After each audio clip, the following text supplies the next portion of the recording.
buenas. Gracias por acompañarnos hoy en la la novena conferencia de Derecho y Sociedad.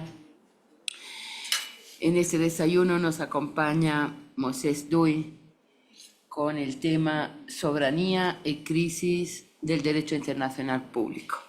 Moisés, tienes entre 20 y 25 minutos para exponer tu planteamiento de investigación y luego abriremos el debate.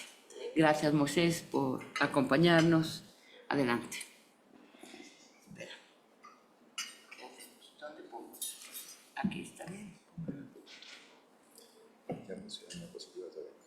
No. Ahora. Listo.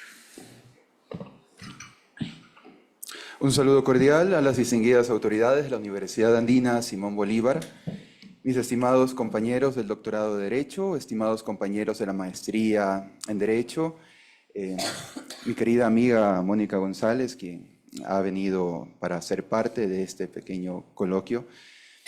El tema a tratar o la temática del día de hoy tiene como nombre, como título, Soberanía y crisis del derecho internacional público.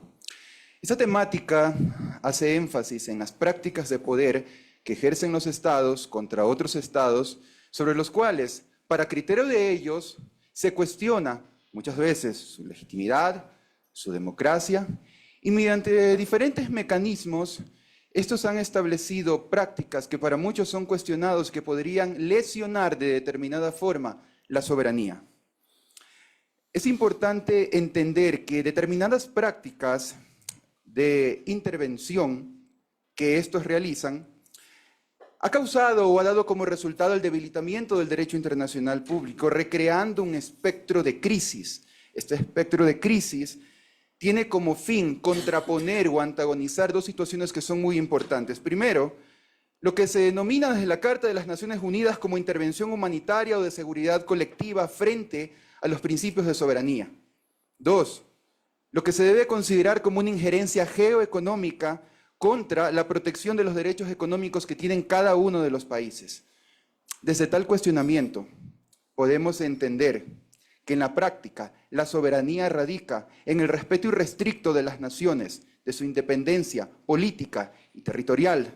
No obstante, diferentes ejemplos que se ha podido vislumbrar en la práctica internacional, se ha podido observar intervenciones militares, bloqueos económicos y sobre todo displicencia de los órganos de control que desde sus grandes ejemplos podemos observarlos del siglo XX al siglo XXI.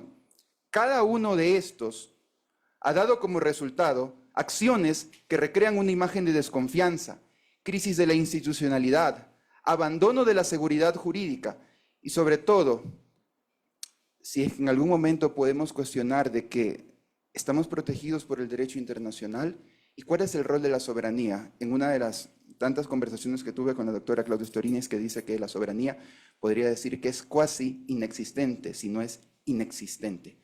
Ejemplos como la intervención de Estados Unidos hacia Venezuela, o el conflicto actual que existe entre Estados Unidos e Irán por haber atacado tanto Israel como Estados Unidos, Irán y la réplica del mismo, y cuál fue la posición del Consejo de Seguridad ante el ejercicio mismo de las potencias que ejercen el poder del veto.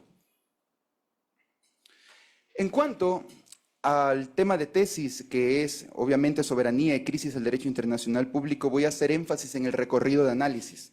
Primero, tiene como base fundamental una crítica a la fundación de la teoría jurídica liberal en el derecho internacional y su efecto hacia la maximización del uso de la fuerza a través de las intervenciones humanitarias o de seguridad colectiva, porque así se denominan en la Carta de las Naciones Unidas.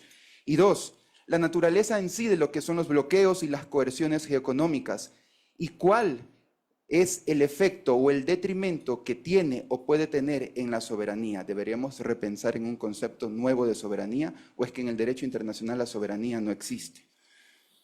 Debemos entender que como base teórica, dentro de la fenomenología del derecho internacional, esto parte, o la deontología mismo de las Naciones Unidas después del año de 1945, tiene como objetivo prevenir violaciones de los derechos humanos y la consolidación de la soberanía de los estados. Sin embargo, desde el estudio de la teoría jurídica liberal en el derecho internacional, el enfoque que se dará a la investigación tiene que ver como el derecho internacional como una construcción jurídica de poder.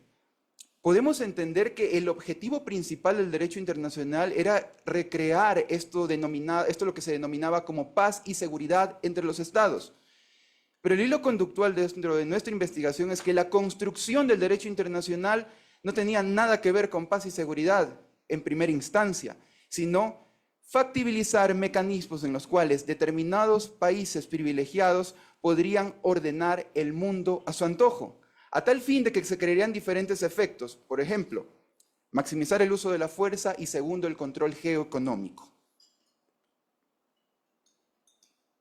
Dentro de este hilo de estudio, obviamente se podrá observar datos sobre el liberalismo clásico, como Adam Smith, John Locke, y cómo estos concebían el liberalismo, hacia el liberalismo jurídico, desde el prepositivismo, el positivismo voluntarista, de lo que se hablaba Austin, o de lo que mencionaba Austin acerca del pacta sunt servanda y cómo los estados convienen un régimen jurídico a fin de estos poder obligarse y ejercer respeto en el eje internacional.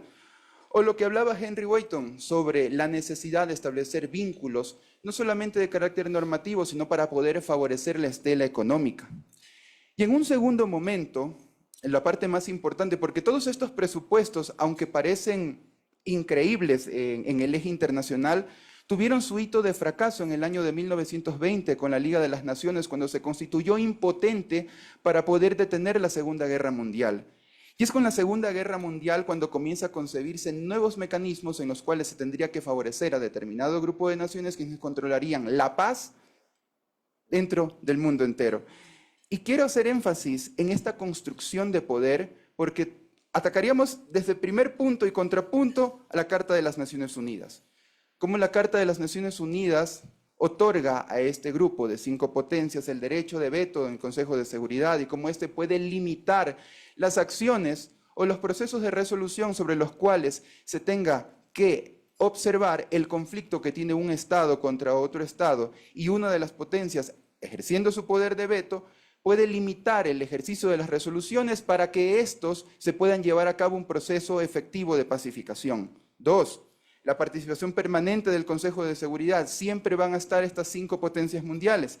El control indirecto del uso de la fuerza internacional, que ninguna operación coercitiva pueda aprobarse sin el consentimiento. Es importante entender que la situación que existe hoy en día entre Israel y Estados Unidos y el ataque contra Irán y la represalia que obviamente tuvo Irán ante los diferentes lugares como Kuwait, Arabia Saudita o Emiratos Árabes, tuvo que pasar por el Consejo de Seguridad. Sin embargo, aunque la Asamblea General haya expedido determinado proyecto de resolución, el Consejo de Seguridad, en el ejercicio de su poder de veto, lo limita efectivamente. Y el proceso para poder dejar de un lado el conflicto bélico ni siquiera pasa a la estela de un proceso de pacificación, porque el mismo órgano que está supeditado a base de los estamentos de la Carta de las Naciones Unidas que favorece a determinadas potencias, impide que se pueda llevar a cabo todo tipo de proceso. Algo que quisiera denostar de esta situación es que todo esto fue respaldado con el positivismo normativista de Hans Kelsen. No sé si podríamos denominarlo optimista o podríamos denominarlo ingenuo. Porque él mismo, a través de la crítica del dualismo del derecho internacional, que había un régimen que es interno y otro externo, él aboca por el monismo jurídico que tendría que estar subordinado por el derecho internacional. Y ustedes pueden revisar que, bueno, se expide la Carta de las Naciones Unidas en el año de 1945, pero Hans Kelsen en el año de 1950 saca 2 textos. Primero, la Ley de las Naciones Unidas, y el segundo, Principios del Derecho Internacional Público. Y en su obra de Principios de Derecho Internacional Público, establece, si algunos logran buscar el texto de Editorial Ateneo, pueden ver en página 14, 15 y 16. Entre ellos dice, creación de un orden coercitivo centralizado, comienza a justificar a las potencias, conduce de un estado de completa anarquía a un orden social que determina las condiciones bajo las cuales podrá ser usada la fuerza y los individuos que podrán emplearla. Y 2, esos individuos, ciertos individuos, están facultados como órganos de la comunidad jurídica para intervenir por la fuerza en la esfera de intereses de quienes están sometidos al orden jurídico. El derecho garantiza la paz. 5 potencias podrán garantizar la paz. Lo vamos a ver con los resultados que puede tener. Leofard y Cosmignini ellos hicieron dos críticas importantes. La tensión que existe entre la soberanía y el universalismo, que es lo que establece el derecho internacional por encima de los demás regímenes y lo que tiene que hacer el derecho estatal. Y dos, el debate contemporáneo entre la soberanía, legitimidad y cuál es la posición que se tiene delante de la gobernanza global. Podemos entender que tanto desde posterior al año de 1950 comienzan a hacerse esas críticas y hoy en día, con los efectos y los ejemplos prácticos que se logran observar a través de los medios de comunicación, se pueden vislumbrar esos problemas. ¿Cuáles son esos efectos? Y es el punto donde se evoca mi tema de tesis. 2. El problema de la maximización del uso de la fuerza. La Carta de las Naciones Unidas lo observa como intervenciones humanitarias o de seguridad colectiva. Y 2. Los bloqueos y coerción geoeconómica.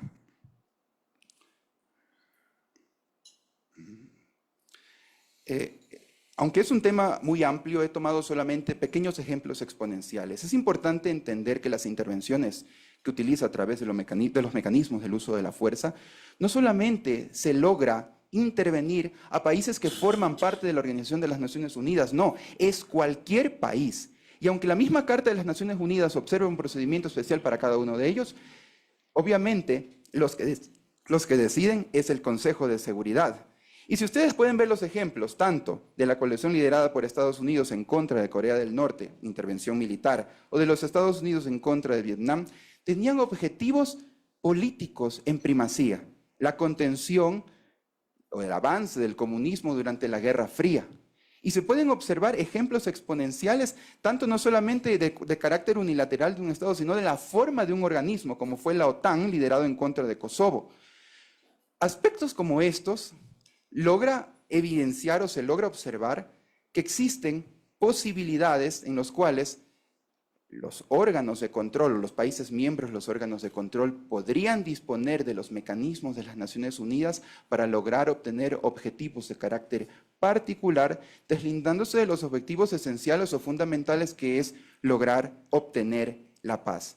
De igual manera, con los bloqueos económicos en contra de los estados, como el ejemplo de Cuba, y también de los países que fueron intervenidos militarmente.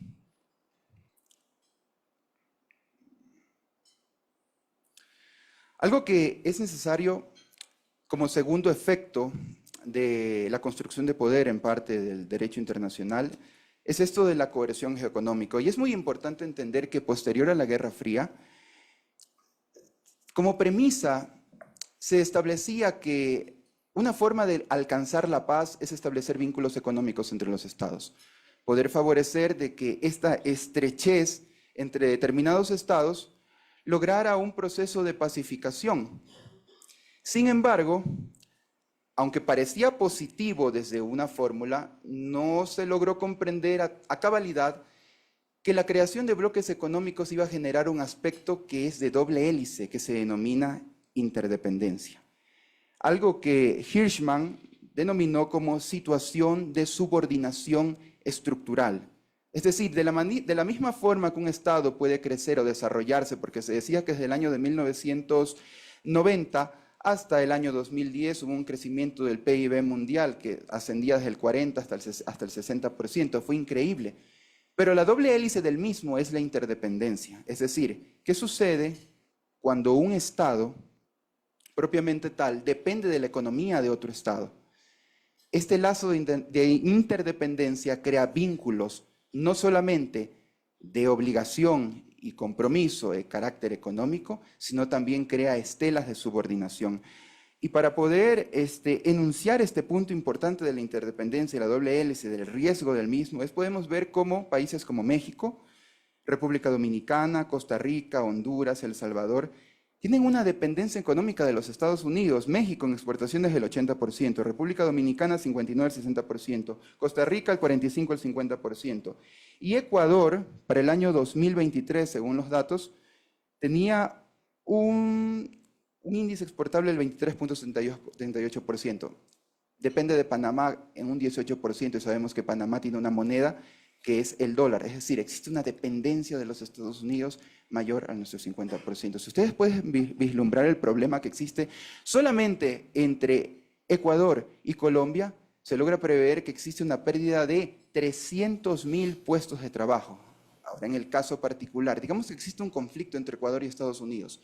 ¿cuánto creen que sería la masa porcentual por medio del cual se perderían puestos de trabajo? Sería impensable. Esto crea un sistema de subordinación y dependencia que obviamente puede ser utilizado cuando se quieran obtener objetivos particulares, dando como resultado el conflicto geoeconómico. Otro punto importante es que, bueno, en la corrección geoeconómica de Ecuador podemos ver los datos. Solo en 2024 tenía un 20%, ahora llega hasta el 30%, Panamá 18%, China 14% y Países Bajos, bueno, 3 y 4%. El resto es la masa de Europa. Como metodología de mi investigación, obviamente, el estudio, el objeto de análisis es el proceso de esta erosión del liberalismo jurídico, el derecho internacional y cómo esta fenomenología afecta a diferentes puntos, y podremos observar dilemas de seguridad, fragmentación económica, brechas de gobernanza. Dispondremos de un método cualitativo en los casos para poder identificar patrones argumentativos, tipologías. Es increíble cómo ustedes podrán observar cómo siempre en esta situación intervienen las potencias del Consejo de Seguridad. Si no es Estados Unidos, es Rusia. Y efectos, el establecimiento de las condiciones. Una de las cuestiones más importantes de esta coerción geoeconómica es lo que está sucediendo entre Estados Unidos y Canadá, cómo este ha vulnerado o ha violado el Tratado de Libre Comercio que lo tienen, y cómo a través de la Organización Mundial de Comercio logran tener una solución. Pero la construcción jurídica dice, bueno, establece también sanciones de carácter similar a fin de poder sobrellevar determinado conflicto. En sí no existe ningún tipo de resolución como tal.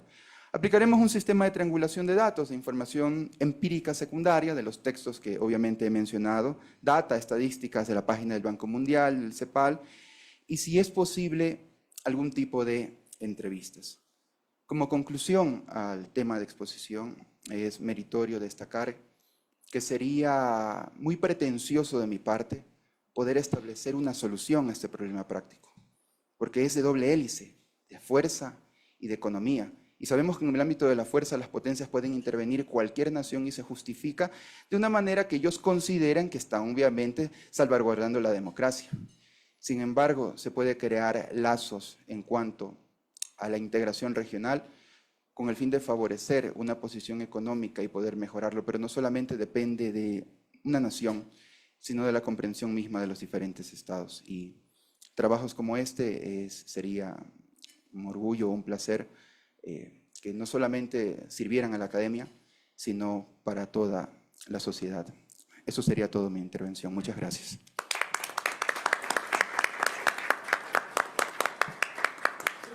Gracias, Moisés, por la fluidez de la exposición, los tiempos, el contenido, todo. Muchas gracias. Y abrimos al debate. Sí, adelante. ¿Pueden pasar el micrófono? De ahí, es que no sé por qué han menguado los micrófonos. Aquí hay 3, tal vez.